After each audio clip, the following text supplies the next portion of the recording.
नमो अरिहन्ताणं नमो सिद्धाणं नमो आयरीयाणं नमो उवज्झायाणं नमो लोये सव्यसाहुणं मंगलम भगवान वीरो मंगलम गौतमो गणी मंगलम कुंद कुंदाद्यो जैन धर्मोस्तु मंगलम सर्वमंगल मांगल्यम सर्वकल्याणकारकं प्रधानं सर्वधर्माणां जैनं जयतु शासनम्।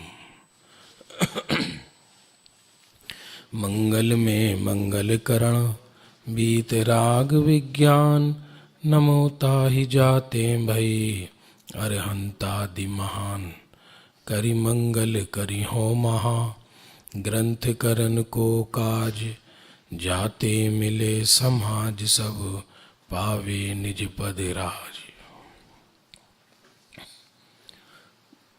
आगे थोड़ा सा ही लाइन से बैठे, थोड़ा सा आगे आ जाओ भैया, पीछे वाले थोड़ा, इतनी दूर बैठते ना तो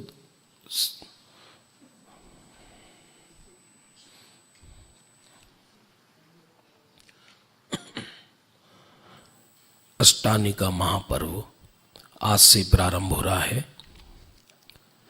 कार्तिक फागुन साढ़ के अंत 8 दिन माही, माने देवता भी कार्तिक में, फागुन में और आषाढ़ मास में नंदीश्वर दीप जाते हैं। दीप कहाँ है? दुनिया तो बहुत बड़ी है, सर्वज्ञ भगवान के ज्ञान में आया है। सर्वज्ञ भगवान का एक भी वचन अन्यथा नहीं होता। वो अकृत्रिम जिन बिंबों के दर्शन करते हैं और अपना स्वरूप निहारते हैं। कल्पना नहीं है, यथार्थ है। अभी भी आप आंख बंद करके नंदीश्वर दीप देखो तो आपको पूरा नजर आएगा स्पष्ट। प्रश्न दूरी का नहीं है, प्रश्न विश्वास का है। अभी भी बहुत दीप ऐसे हैं वर्तमान विश्व में जिन्हें विज्ञान खोज नहीं पाया। इस अष्टानिका के बाद दशलक्षण पर्व प्रारंभ हो जाता है। अब जिनको विषय रस है, जगत का रस है, उनको तो ये आफत जैसी लगती है। उनको लगता है इनके तो कभी प्रोग्राम ही खत्म नहीं होती। अभी अष्टानिका है, फिर दशलक्षण है, बड़ी जान को फजीता है, क्या करे। लेकिन ज्ञानी को ऐसा लगता है कि ये पर्व और धर्म आराधना सदा चलती रहे। विदेह क्षेत्र में आज भी सीमंदर प्रभु पूर्व दिशा में मुख करके विराजमान हैं। असंख्यातों जीव उनकी सभा में आ रहे हैं।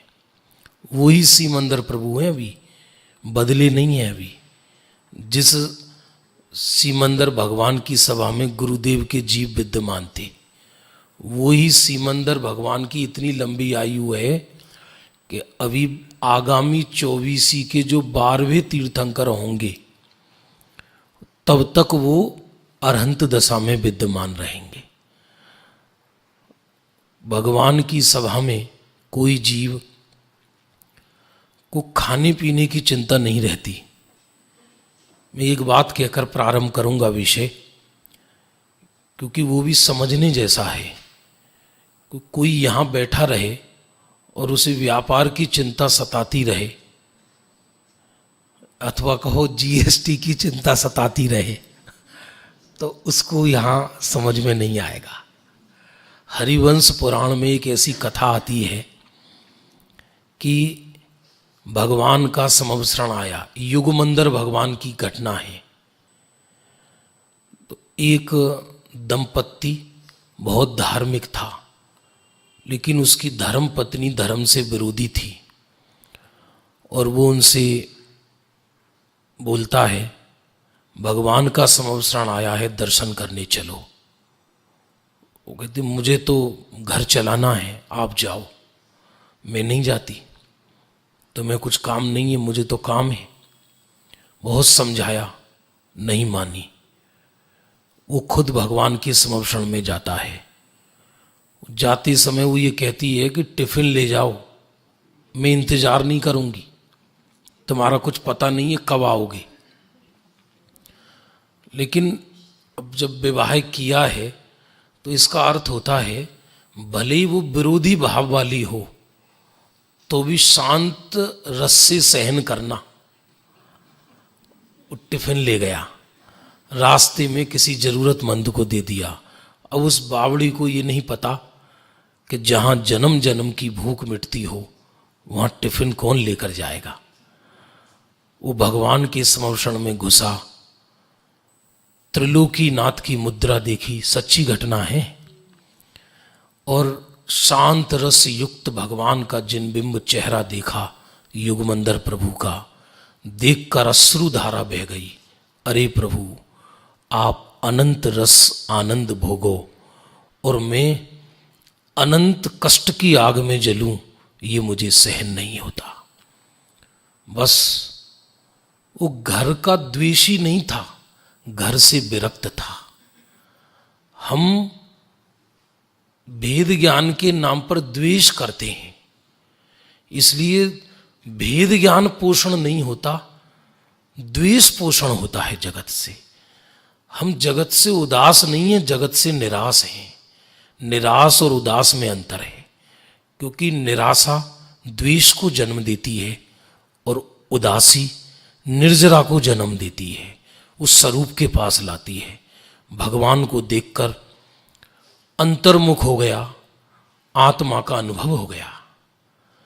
अनुभव बहुत सरल है, क्योंकि जो ज्ञान पर्याय है उसको त्रिकाल विश्राम स्थल मिल जाए, बस उसी का नाम तो अनुभव है।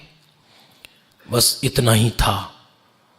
और अब भगवान को देखकर उसने सोचा जब आत्मा का आनंद हो ही गया है तब घर की भट्टी में दोबारा क्यों जाना।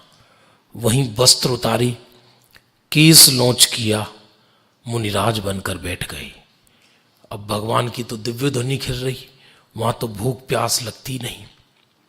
कई मुनि आते हैं जाते हैं, लेकिन मात्र 3 दिनों में उसने केवल ज्ञान प्राप्त कर लिया। हरिवंश पुराण में इंद्र को बड़ा आश्चर्य हुआ और उसने भगवान से पूछा, प्रभु ये व्यक्ति अभी कल का साधारण व्यक्ति आपकी सभा में आया और इसने केवल ज्ञान ले लिया, क्या चमत्कार है। बोले ये जगत से विरक्त था, थका हुआ था। हम सच में थके नहीं जगत से। अभी हमारी चर्चा तो भगवान की है पर आसक्ति जगत में है, इसलिए मन में द्वैत पड़ा रहता है। इंद्र कौतूहलवश उसके घर गया और उसकी पत्नी से पूछा, तुम्हारे पति देव से मिलना है, कहाँ गए हैं। बोले 3 दिन से उन्हीं को रो रही हूं, पता नहीं कहीं खो गए हैं, समझ में नहीं आ रहा।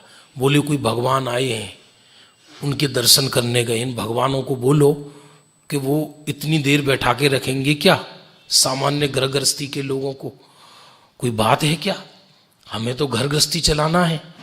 तब इंद्र ने उससे कहा, वो तो वेश बदल के गया। इंद्र को करुणा थी, वो चाहता था कि ये भी धर्म में लगे। तो उसने कहा, बावड़ी जिस पति देव को तू गालियां दे रही है वो तुम्हारे पति भगवान बन गए हैं। वो स्वरूप ही नहीं जाने भगवान का। वो गुस्से में बोली, मेरे बिना पूछे कैसे बनेंगे। मैं चलती हूं, नहीं वापस लाती हूं। इंद्र आगे आगे, वो पीछे पीछे। समवसरण में जैसे ही पहुंची, पहली बार त्रिलोकी नाथ का वैभव देखा। देखकर आश्चर्यचकित हो गई। उसमें लिखा भक्तांबर में, मन्ने बरम हरिहरादय एव दृष्टा दृष्टिसु येसु हृदयम त्वयि तोषमेति। हे भगवान, अच्छा हुआ मैंने पहले जगत को पूरा देख लिया, अब जब मैंने आपको देखा तो मेरे नेत्र अन्य जगह संतोष को प्राप्त नहीं होते। सर्वज्ञ को देखकर इंद्र बोले, देखो तुम्हारी पति भगवान बने बैठे। उसे सब रहस्य समझ में आ गया। इतनी रोई फूट फूट कर, अरे मुझे पता नहीं था मेरे घर में ही भगवान थे। लेकिन बोले अब वो घर मुझे घर नहीं लगता, शमशान लगता है। वो इंद्र से बोली, अब मैं उस घर नहीं जाऊंगी। उसने स्वयं सर्वज्ञ को देखा, देह से भिन्न राग से भिन्न आत्मा को निहारा, सम्यक दर्शन हो गया और अर्जिका बनकर उस सभा में अर्जिका के कोठों में विराजमान हो गई। कल्याण होना हो तो इतना सी देर में हो जाता है, नहीं होना हो और उसे रुचि ना हो, जगत का आकर्षक पड़ा हो, तो वो भगवान के समर्षण में भी जीव अनंतों बार हो आया।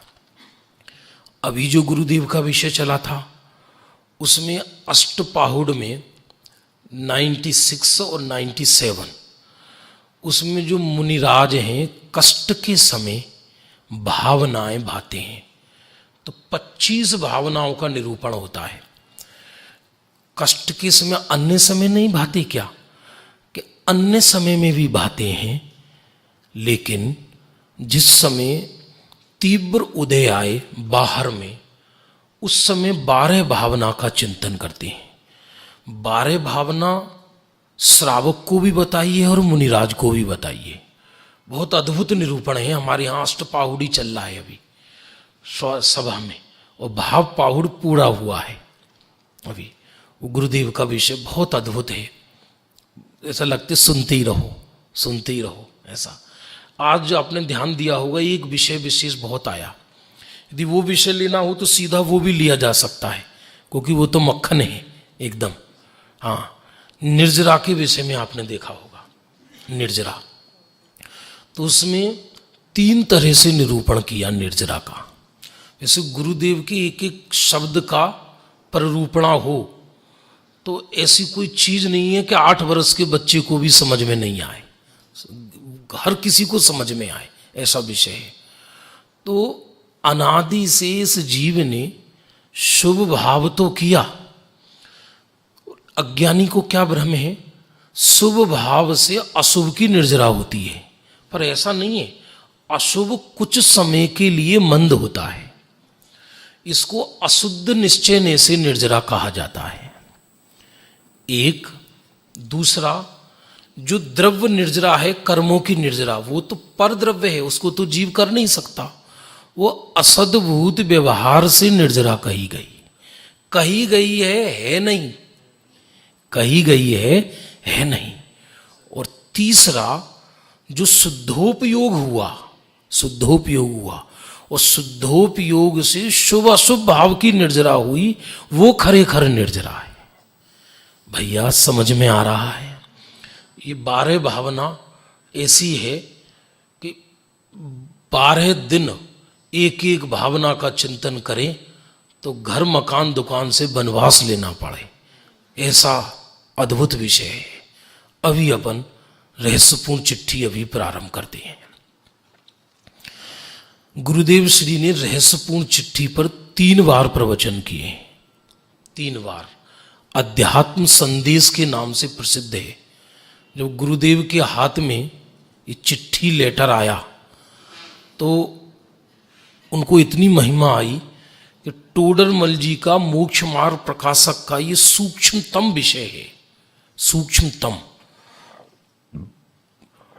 वैसे पत्र बहुत महापुरुषों के प्रसिद्ध हुए हैं। यदि पूर्व में देखें तो श्रीमद् राजचंद्र जी के पत्र बहुत प्रसिद्ध हुए हैं। कभी कभी जो काम व्यक्ति उपदेश से नहीं करता वो पत्र से हो जाता है। पत्र सबको नहीं लिखे जाते, पत्र जिससे आत्मीयता हो उसको लिखे जाते हैं। कृपालु देव के पत्र बहुत प्रसिद्ध हैं। मेरे को सबसे पहले वो पत्रों की पुस्तक गांगजी भाई ने दी थी। वो आद्योपांत वो हमने पढ़े, और हर शनिवार को एक पत्र हमारी मंगलारतियों को पढ़ाता हूं मैं। बहुत वैराग्य है। 500 वर्ष की इतिहास में ऐसा वैरागी पुरुष नहीं हुआ, ऐसा वैराग्य रस है कि बाहर उपयोग जाए ही नहीं। आप जानते ज्ञान और वैराग्य की संधि क्यों मानी है? कि हमको स्थूल ज्ञान में ये तो पता पड़ जाता है कि मैं देह और राग से भिन्न हूं, ऊपरी ऊपरी ज्ञान में, लेकिन वो ज्ञान विरक्त नहीं है बाहर से, इसलिए वो ज्ञान स्वरूप में ठहरता नहीं है। बाहर से विरक्त हो तो ठहरे, अंदर आकर बाहर बाहर भागता है बच्चे की तरह। तो एक टोडरमल जी की रहस्यपूर्ण चिट्ठी प्रसिद्ध हुई। एक पंडित बनारसी दास जी के 2 पत्र हैं, एक निमित्तोपादान चिट्ठी और एक परमार्थ वचनिका। ये भी अद्भुत पत्र हैं, इतने अद्भुत पत्र हैं कि निमित्तोपादान का चिट्ठी पढ़ो तो सारा रस निमित्त का ढीला पड़ जाए। ये रहस्यपूर्ण चिट्ठी नाम क्यों रखा गया इसका? ये चिट्ठी का नाम टोडरमल जी ने नहीं रखा। ये मूलतः सबसे पहले मोक्ष मार्ग प्रकाशक ग्रंथ ये ढूंढारी भाषा में है, और ढूंढारी से हिंदी में अनुवाद बाद में हुआ, पहले इसका उर्दू में अनुवाद हुआ। वो उर्दू का ग्रंथ भी मेरे पास है, कि मेरा जो प्रारंभिक शिक्षा है वो उर्दू मीडियम में हुई, तो मैंने पहले ही प्रारंभ में उर्दू में ही पढ़ा था पूरा ग्रंथ। इसका जो मूल ग्रंथ है वो मेरे पास रखा है अभी। और जो टोडरमल जी का मूल मोक्ष मार्ग प्रकाशक है, माने ढूंढारी भाषा का है, वो भी है। उसमें ये बाद में दिए गए हैं, ये हेडिंग बाद में दिए गए थे ये, क्योंकि हेडिंग ही नहीं थे उसमें, तो सीधा ग्रंथ था, पेज ही नहीं थे उस समय, कागज कहाँ था जो हेडिंग में बिगाड़ेगा आदमी। बाद में दिए गए, तो रहस्यपूर्ण चिट्ठी ये बाद में नाम दिया गया इसका। पत्र शुरू करते हैं समय को न गंवाते हुए। बहुत अद्भुत पत्र है, और अहो भाव से इसको सुनना। इसमें एक भी शब्द मेरा नहीं है, सब टोडरमल जी के हैं, और गुरुदेव श्री का पत्र में पूरा आद्योपांत पढ़ के आया हूँ। जहाँ जहाँ हमें जरूरत होगी वो गुरुदेव श्री ने क्या कहा है वो विषय भी अपन रहस्यपूर्ण चिट्ठी के माध्यम से लेंगे। ये आचार्य कल्प क्यों कहा गया है टोडरमल जी को?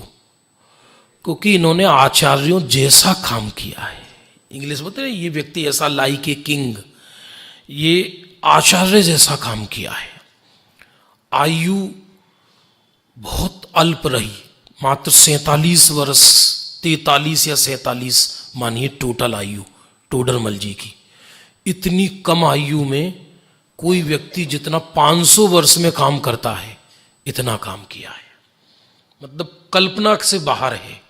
और आज यदि टोडरमल जी ना होते तो आपको हम सच कह रहे हैं कि आज दिगंबर तेरे पंथ धर्म डूब गया होता, क्योंकि उसकी सुरक्षा करने वाले वही थे। टोडरमल जी को जिस दिन मृत्यु दंड मिला, वो पूरी कथा किसी दिन समय होगा तो मैं आपको सुनाऊंगा। तो जिस दिन मृत्यु दंड मिला वो उन्होंने किसी सत्य के विषय में कहा, अन्य मत के विषय में। पहले तो राजतंत्र था, तो राजा को भड़का दिया। राजा कच्चे कान के होते थे कि देखो इन्होंने ये निंदा की है इस मत की। तो उन्होंने टोडरमल जी को बुलाया और उनसे कहा, मैं जानता हूं तुम बहुत बड़े विद्वान हो, तुम जैसा कोई सज्जन नहीं है जगत में। मैं नहीं चाहता तुम्हें मृत्यु दंड दूं, पर तुम ये कह दो कि जो तुमने कहा है वो असत्य है। टोडरमल जी बोले, राजन, यदि टोडरमल प्राणों के व्यामोह में आकर सत्य से मुकर गया तो आगामी आने वाला काल ये कहेगा, सर्वज्ञ का पुत्र देह की सुरक्षा में सत्य से मुकर गया। तुम भले ही शरीर के सहस्त्र खंड करो या कुछ भी करो, हमने जो कहा है वो भगवान की आज्ञा के अनुसार कहा है। वो टोडरमल जी को मृत्यु दंड हुआ जो कथा मिलती है, उस दिन जयपुर नगर में लोगों के अंदर चूल्हे नहीं जले घरों में कि टोडरमल जी को मृत्युदंड हुआ, दीपक नहीं जले घरों में कि अरे हमारे महागुरु टोडरमल जी इस कली काल की इतिहास का काला पन्ना वो कि जिस दिन टोडरमल जी जैसे महापुरुष को मृत्युदंड दिया गया। दीप नहीं जला लोगों की। पर जैन लोग तो अहिंसक हैं, वो किसको क्या कहें। उन्होंने भी अपने अनुयायियों को कह दिया था आप शांत रहना, हमारी आयु का यही समय है, बस देह पृथक हो रहा है। उस हाथी को भी ये कहा तुम अपना काम करो, हम अपना काम करते हैं। उस महापुरुष का पत्र है ये, और हमारा भाग्य है कि ऐसे दुष्म काल में हम ऐसे महापुरुष का पत्र पढ़ रहे हैं। ये बहुत अद्भुत पत्र है, ये साधारण नहीं है।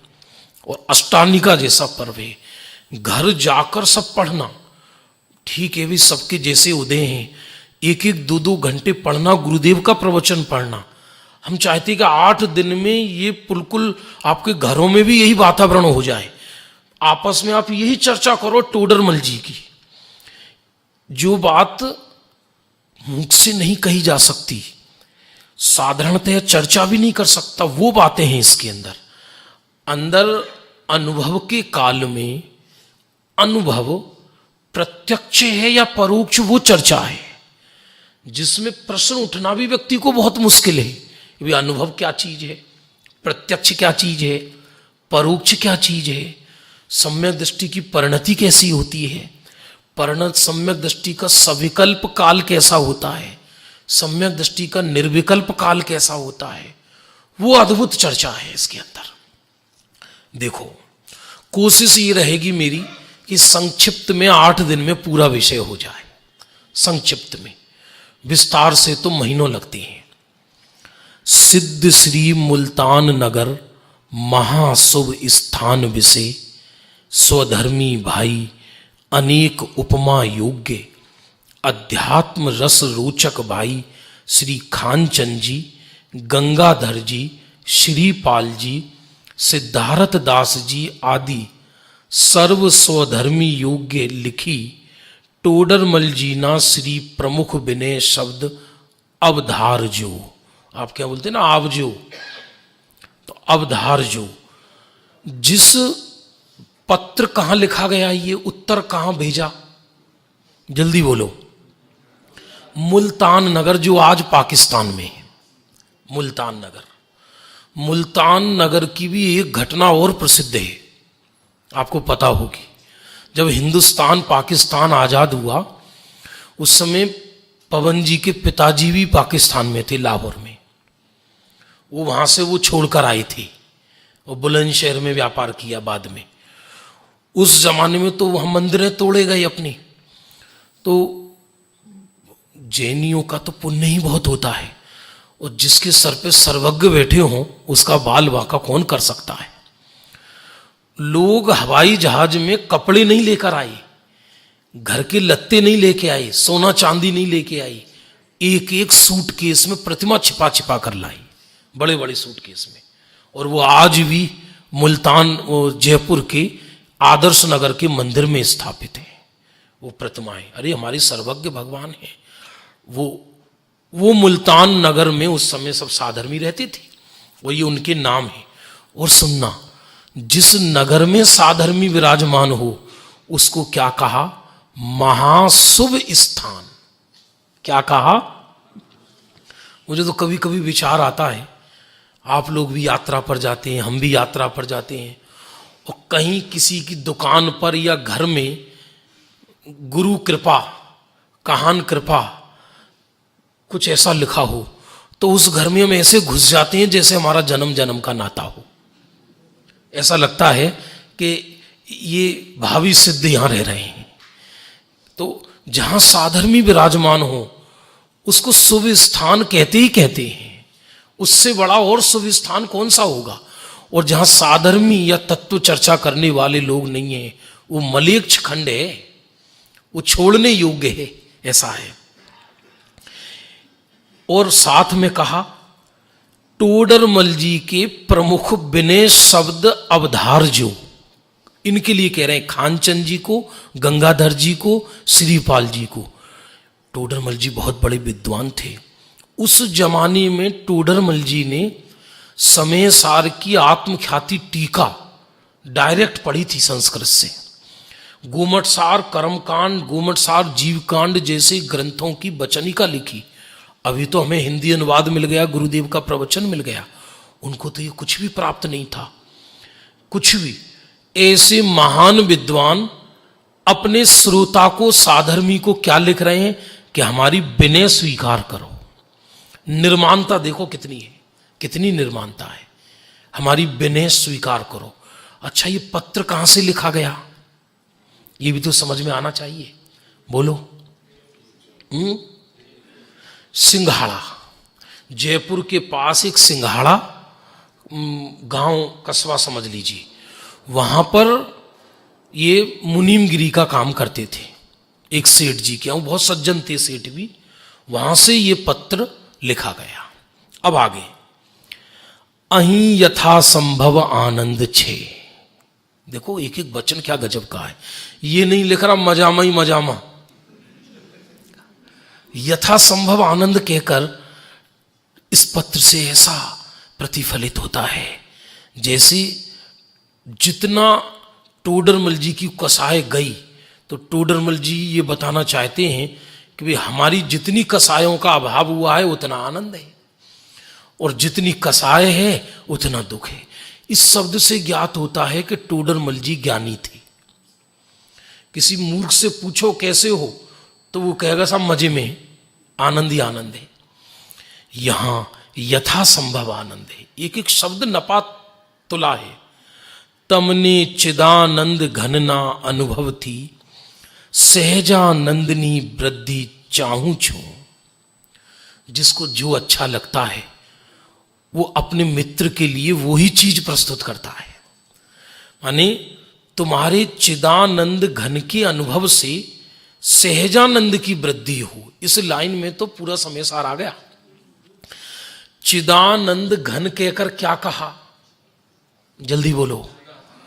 ध्रुव शुद्धात्मा, जिसकी 45 वर्ष तक गुरुदेव श्री ने दृष्टि के विषय की चर्चा की। चित आनंद घन, 3 शब्द हैं इसमें, चित आनंद घन। चिद कहकर यह कह दिया कि मैं अकेला त्रिकाली नहीं हूं, कुछ त्रिकाली तो 6 द्रव्य है, लेकिन चित्त रूप घन कहकर यह कह दिया कि मुझ में कुछ प्रवेश नहीं होता, ठोस हूं और अकेला चित्त नहीं हूं, आनंद सहित चित्त हूं। आत्मा में अकेला ज्ञान ही ज्ञान होता और आनंद ना होता तो उस आत्मा की क्या वैल्यू थी, कोई वैल्यू नहीं थी। इसलिए तुम्हारे चिदानंद घन के अनुभव से सहजानंद की वृद्धि चाहूं छू। सहज आनंद कहकर क्या कह दिया, पर्याय में तुम्हारे वो आनंद उत्पन्न हो, लेकिन वो सहज आनंद हो, स्वरूप के आश्रय वाला।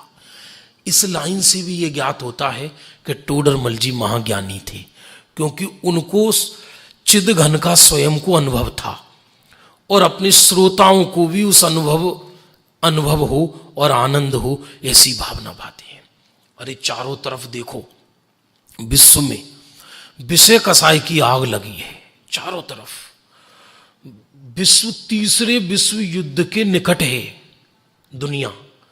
जब ज्यादा राष्ट्रीयता सर पर हावी होती है तब युद्धों को जन्म होता है। आज चारों तरफ लोग कह रहे हैं विकास है, विकास है। विकास नहीं है। ये 250 वर्ष पूर्व जब कहीं आने जाने का साधन नहीं था, कोई अंग्रेज तो उसके बाद आई। टोडरमल जी का वो जमाना था जब मुगलों का शासन था। बनारसी दास जी उनसे भी पहले हुए, 150 वर्ष पूर्व। उस समय ये तत्व चर्चा कर रहे हैं। इसका मतलब उनको कैसा परम सत्य प्राप्त था जिसकी अपन कल्पना नहीं कर सकते।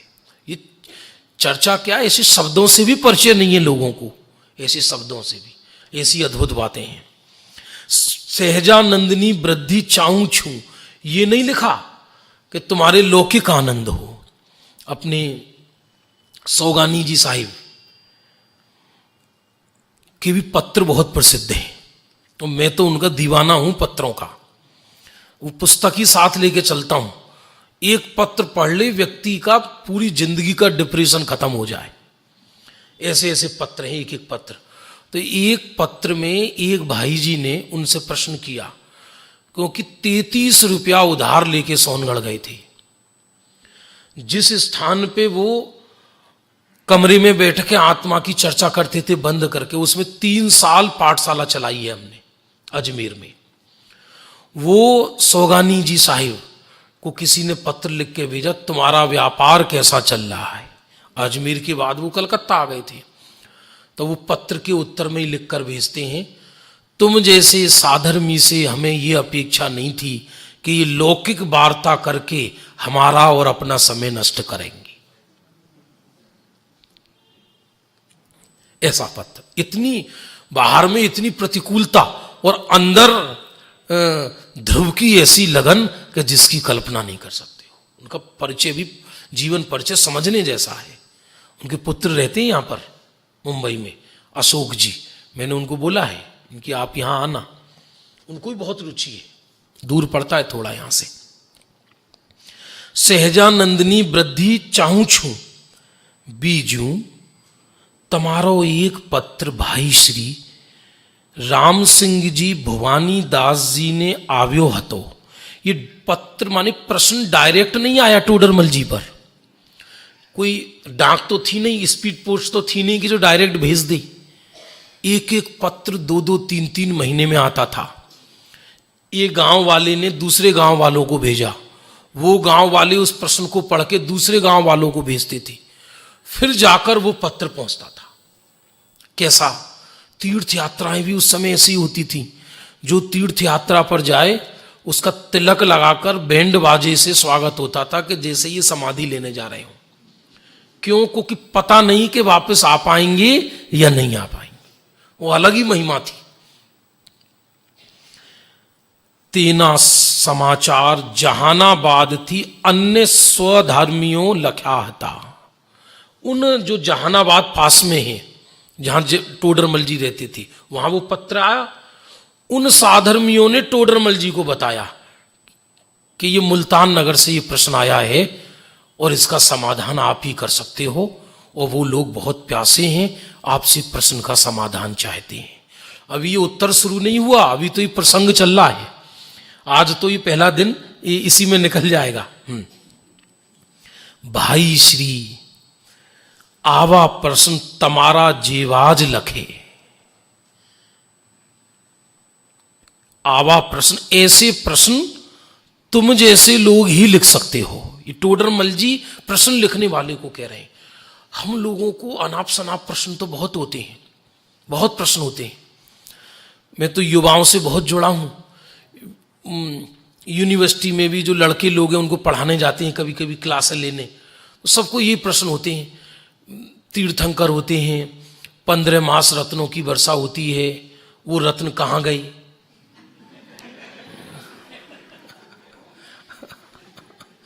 एक बार बाबूजी से पूछा था, युगल जी से किसी ने प्रश्न, कि एक एक दिन में 14 करोड़ रत्नों की वर्षा होती है, एक टाइम में 3.5 करोड़, एक दिन में 14 करोड़, और उन 14 करोड़ रत्नों एक वर्ष को दिन में कन्वर्ट करो, फिर उनको 15 महीने में कितने दिन हुए, और इतने 24 तीर्थंकरों में कहां गए? तो बाबूजी ने उत्तर दिया, युगल जी बाबूजी ने, कि तू डाकू है क्या, चोर है क्या? तुझे ये प्रश्न नहीं हुआ कि वो तीर्थंकर कहां गए, वो आराधना करके प्रभु कहां गए, वो प्रश्न उसको नहीं होता। और उसको ये प्रश्न होता है ऐसे बिना सनाप के प्रश्न, बिना के विज्ञान ने सब कुछ खोज लिया, कहीं कोई नंदीश्वर नहीं है, कहीं कोई नरक नहीं है, कहीं कोई स्वर्ग नहीं। कैसी बातें करते हो? हथेली पे दिखा दे, हथेली पर ऐसा। अभी तो मैंने विषय दूसरा चुना है। आप विश्व के साइंस का कोई भी सिद्धांत बताओ, हम आपको ये बता देंगे कि जिनवाणी में यहां से लिया गया है। आप भेजो, आप मुंबई के, चाहे वो केमिस्ट्री पढ़ा हो, चाहे वो फिजिक्स पढ़ा हो, चाहे वो बायोलॉजी पढ़ा हो, चाहे वो कंप्यूटर पढ़ा हो, चाहे वो भूगोल पढ़ा हो, विश्व का कोई भी ज्ञान जिनागम से बाहर नहीं है, जिनागम से बाहर। अरे प्रवचन सार में सोना बनाने की विधि आई है, पढ़ाया आपने प्रवचन सार गुरुदेव ने। मूल गाथा में आया है, मूल गाथा में नागफनी एक वो होती है, कोई एक औषधि, उसमें एक विशेष मिश्रण बनता है तो धरती में सोना पैदा हो जाता है। लेकिन बाद में दूसरी गाथा और लिखी प्रवचन सार में, लेकिन पुण्यवान को मिलता है। मैं दिखाऊंगा आपको वो। आप जानते परमाणु बम का आविष्कार अपनी धवला के एक बिंदु से हुआ है। धवला में पुद्गल के विषय में एक ऐसा वर्णन आता है, गोमट सार वगैरह में भी आता है, यदि एक स्कंद होता है ना, परमाणु और फिर स्कंद, सूक्ष्म स्कंद का विस्फोट किया जाए तो उसमें से इतनी ऊर्जा निकलती है कि कई योजन जलकर भस्म हो जाएं। केवल एक सूक्ष्म स्कंद। तो ऊर्जा का सूक्ष्मीकरण, इसका नाम है परमाणु बम। और ये जैन शासन से गया, लेकिन हमारे आचार्यों ने उसमें दिमाग नहीं लगाया। क्यों? क्योंकि उससे आनंद नहीं विनाश होगा। पुद्गल की खोज से मुझे सुख मिलने वाला नहीं। वो भगवान के ज्ञान में तो आया है सारा विषय आया है। तो इसी टोडरमल जी कहते हैं कि अन्य तरह के प्रश्न तो अन्य जीवों को उठ सकते हैं, लेकिन आवाज प्रश्न के अनुभूति के काल में आत्मा प्रत्यक्ष है या परोक्ष, ये प्रश्न करने वाला भी कोई व्यक्ति साधारण हो सकता नहीं। ये प्रश्न कोई साधारण व्यक्ति नहीं कर सकता। ये चलते फिरते का प्रश्न नहीं है। ये जो बहुत धीर भीर गंभीर होगा, जिसे आत्मा का अनंत महिमा आई होगी। अरे गुरुदेव को चारों अनुयोग का ज्ञान था, फिर भी उन्होंने द्रव्यानुयोग मुख्य क्यों रखा? क्योंकि ये कल्याण के अत्यंत नजदीक है। आयु थोड़ी है, जंजाल ज्यादा है, अभी हमारी इतनी उम्र नहीं है इस काल में कि हम अप्रयोजन भूत विषयों में बहुत समय लगाते रहें और प्रयोजन भूत विषय छोड़ दें। टोडरमल जी तक ने सभा में द्रव्यानुयोग की बाँच ना हो ऐसा आदेश दिया है। पढ़ लेना आप 8वें अधिकार में, टोडरमल जी ने मोक्ष मार्ग प्रकाशक में। तो आवाज प्रश्न तमारा जेवाज लखे, आ वर्तमान कालमा अध्यात्म रसना रसिक जीवो बहुज थोड़ा छे। अध्यात्म रस की रसिक थोड़े। मुझे कभी कभी विचार आता है, हमें ये मन में टीस होती है कि ये अध्यात्म को समझने वाले लोग कम क्यों हैं, ये टीस होती है। ये टीस होना भी मुझे थोड़ा सा अध्यात्म के विरुद्ध लगती है। क्यों लगती है? जैसे मान लो आपके गांव में 4 करोड़पति हो या 1 करोड़पति हो, तो वो ये सोच कर के मैं ही करोड़पति हूं, ये सोचकर वो खुशी होगा या दुखी होगा? अरे नहीं आया समझ में बात। तो वो ये सोचेगा कि सब करोड़पति हो जाए। लेकिन हमें ये सोचकर दुख क्यों होता है कि जगत में अध्यात्म रस के रसिया थोड़े क्यों हैं? क्योंकि ये चीज ही ऐसी है, इसे हर कोई पचा सकता नहीं पचा सकता।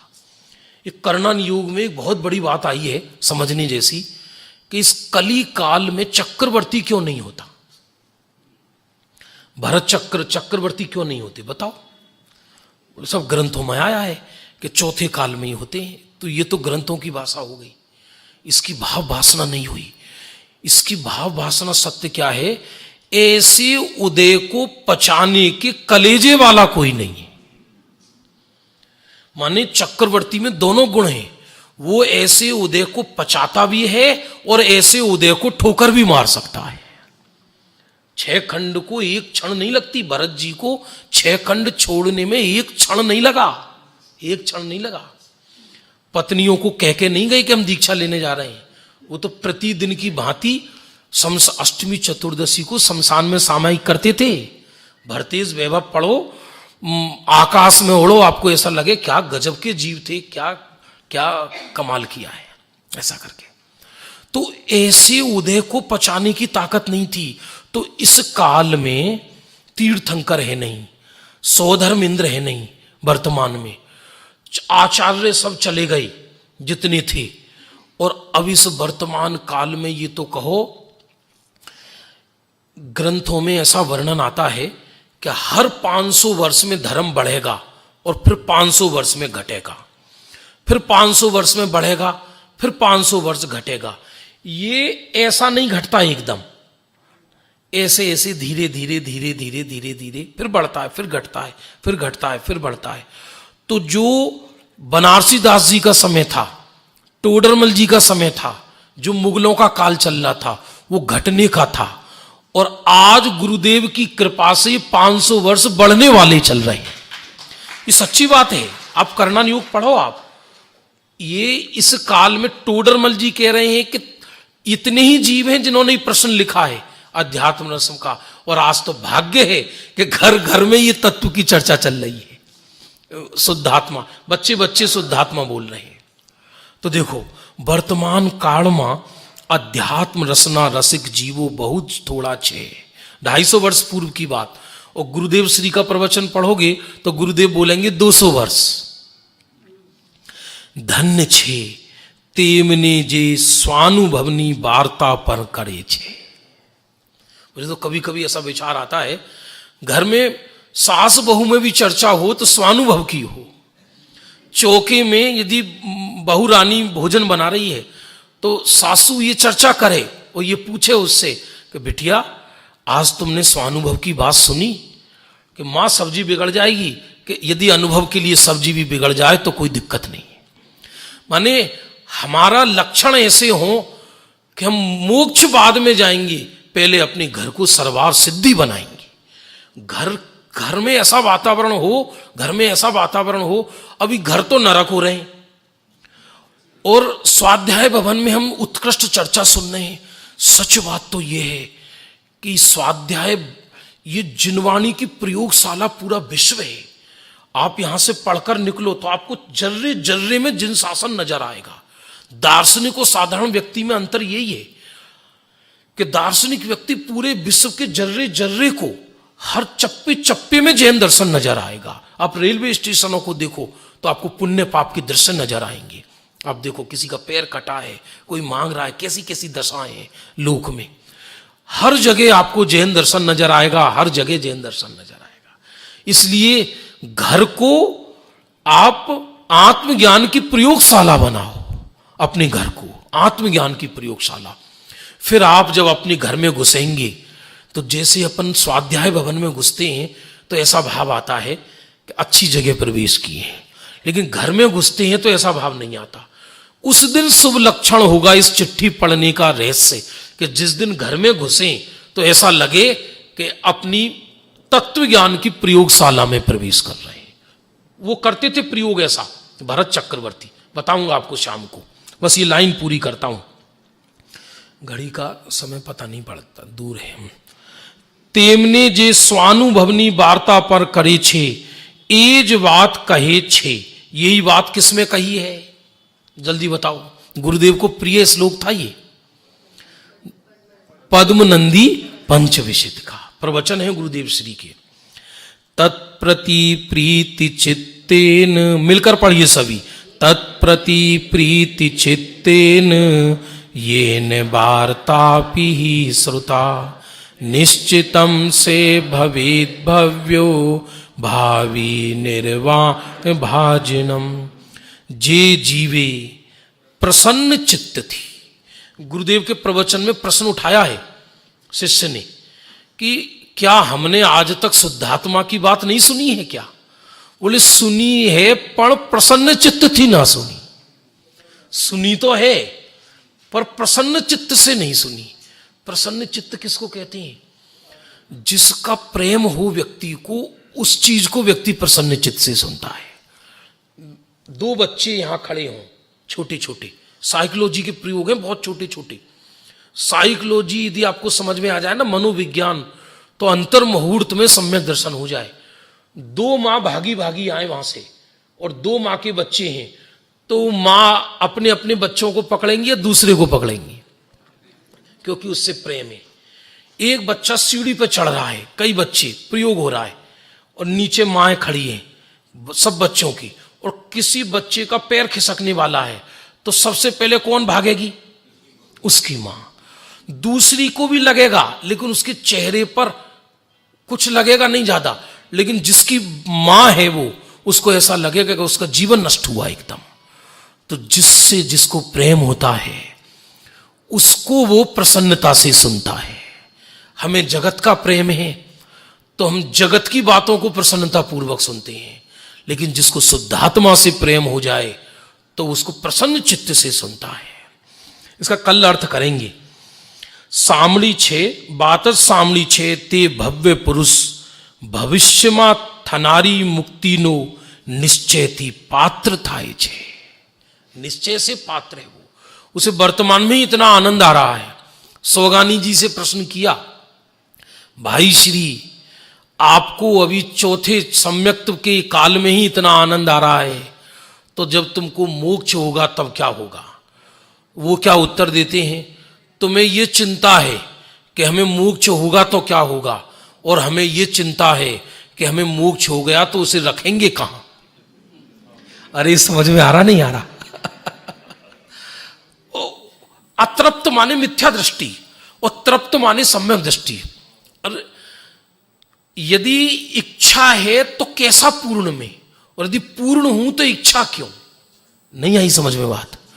यदि इच्छा है तो मैं कैसा पूर्ण? मैं कहता हूं मैं पूर्ण हूं, भीख कौन मांगेगा? जिसके घर में नहीं होगा। जिसके घर में चांद होगा वो सितारे को क्यों देखेगा? तो जब मैं पूर्ण हूं तो इच्छा क्यों? और फिर इच्छा है तो कैसी पूर्णता? इस सच बात तो यह है कि कोई भी ज्ञानी मुक्ति का पुरुषार्थ नहीं करता, वो तो चिदानंद घन में बैठ जाता है। मुक्ति तो उसको फ्री में मिलती है, गिफ्ट में। सच पूछा जाए तो ज्ञानियों के रहने का स्थान मोक्षपुरी है। वो मोक्ष नहीं चाहते। यदि मोक्ष की इच्छा, फिर से सुनना, मोक्ष की इच्छा मुक्ति के विरुद्ध पुरुषार्थ है। ये बाबूजी युगल जी ने एक लेख में ऐसा लिखा है। मेरे प्रथम गुरु वही है, उन्हीं ने ही गुरुदेव का परिचय कराया, युगल जी बाबूजी ने। हम कोटा गए तो उन्होंने बोला कि आपने गुरुदेव को पढ़ा है क्या? हम तो बहुत छोटे छोटे थे। हमने तो नहीं पढ़ा। तो उनका एक लेख है, सम्यक दर्शन की इच्छा मिथ्या दर्शन का विषय है। क्या कहा? सम्यक दर्शन की इच्छा मिथ्या दर्शन का विषय है। तो सम्यक दर्शन में सम्यक दर्शन नहीं होता, सम्यक दर्शन में ज्ञायक होता है। तो सम्यक दृष्टि अपने को सम्यक दृष्टि नहीं मानता, सम्यक दृष्टि अपने को त्रिकाल ज्ञायक मानता है। इसलिए छपक श्रेणी में कोई भी मुनिराज ऐसा विकल्प नहीं करते कि मुझे मोक्ष जाना है, बल्कि छपक श्रेणी किसको कहा कि जहां उपयोग निर्विकल्प होकर स्वरूप में ऐसा समा गया, मैं ज्ञायक हूं, ये विकल्प भी पूर्व में होता है। इसलिए श्रेणी में विकल्प नहीं है, बल्कि जिसका विकल्प है उसका भोग है। ये आगे आएगा। जो रहस्यपूर्ण चिट्ठी का मूल हार्द है, जिसे सुन के आदमी दीवाना हो जाए, घर में भोजन वोजन छोड़ के इसी को करने बैठ जाए जाकर कि आज तो मैं मोक्ष लेकर ही उठूंगा। अरे मोक्ष लेके उठूंगा ये भावना तो हो सकती है, पर पुरुषार्थ नहीं। क्योंकि मोक्ष लेके वो उठेगा कि जिसे बाहर में मोक्ष के बिना अपने को अपूर्णता लग रही हो, लेकिन वो तो वर्तमान में ही पूर्ण है। इसलिए पूर्णता में बैठना ये मोक्ष की भावना है। अकेले मोक्ष की भावना भाए और पूर्णता का अनुभव नहीं किया हो तो भावना साची नहीं है। भविष्य में थनारी मुक्ति नो निश्चयती पात्र थाय छे, अर्थात ते जरूर मोक्ष मा जाए छे। इसकी चर्चा अपन एक एक मैं सोच के आया था कि एक पेज आज पूरा हो जाएगा, और मेरी ये नेचर है कि कोई भी विषय हो तो अपूर्ण ना हो। भाई कोई आपका ऑपरेशन करे डॉक्टर और पेट खोल के छोड़ दे और बाद में ये कहे कि कल सिलूंगा, तो मेरी ये भावना है कि ये 8 दिन में ये विषय भले ही संक्षिप्त में करें, फिर विस्तार से तो भाई जी यहाँ आते हैं, हेमंत भाई जी, ये गुरुदेव का प्रवचन है तो वो आप पढ़ और सुन सकते हैं। रात्रिकालीन जो यहाँ आयोजकों से चर्चा हुई, मेरी विषय तो आप जो चाहें, चाहे तो द्रव्यान योग, चाहे तो करणान योग, चरणान योग, जो भी चाहें विषय वो ले सकते हैं। पर मेरी जो फोन पे चर्चा हुई थी, सम्यक दर्शन के 8 अंग, रतनकर्ण श्रावकाचार, वो भी प्रभाकर आचार्य की टीका से, सम्यक के 8 अंग और उसमें कथा सहित। तो मेरी ये भावना है कि जितने युवा लोग हैं, भले ही उन्हें ऑफिस जल्दी छोड़ना पड़े, ये तो जुलाई का समय चल रहा है वैसे, अब मान लो आप ऐसा समझ लो 8 दिन ऐसी बारिश आए कि आप बाहर नहीं जा सकती, तो आप घर में रहोगे नहीं रहोगे? आपकी मुंबई में हुआ था ना एक बार ऐसा। अच्छा हाँ भाई, कोई, मैं तो कहता हूं कोई दम नहीं है, वो आप पढ़ेंगे तो 8 वर्ष से ऊपर तक के बच्चों को सबको समझ में आएगा वो विषय, संध्या काल वाला। ये विषय भी वैसे समझ में आएगा। वो मतलब मेरे अंदर निशंकता कैसी हो। अभी हम क्या ढुलमुल लोटा हो रहे हैं, 1 मिनट में कोई विज्ञान की प्रशंसा करे तो हम कह देंगे हाँ विज्ञान सत्य है, हम कहेंगे जैन धर्म सत्य है कि हाँ जैन धर्म सत्य है, हम कहें दोनों ही सत्य नहीं है कि हाँ दोनों ही सत्य नहीं है। तो भी तुम्हारा फिर क्या निर्णय है? ऐसी निशंकता हो, ऐसी निशंकता, ऐसा लिखा टोडर में उन्होंने, सदा सुखदास जी ने, कि शरीर के कोई सहस्र खंड कर दे तो भी मेरू की तरह अचल रहे, कि नहीं जिन शासन परम सत्य है, जिन शासन। ऐसी तो बाहर में उसको निशंकता होती है और अंदर स्वरूप के विषय में निशंकता। तो अंजन चोर को निशंकता कैसे आई और वो मोक्ष कैसे गया? गुरुदेव श्री ने आज नाम लिया था। पूर्व में तो केवल निशंकता थी, सम्यक दर्शन नहीं था, लेकिन बाद में सम्यक दर्शन हुआ तो पूर्व के परिणाम पर वर्तमान के परिणाम, भविष्य के परिणाम का आरोप कर दिया। वो चर्चा 8 कथा और उनका जो मेन विषय है वो रात्रि काल में लेंगे। चलिए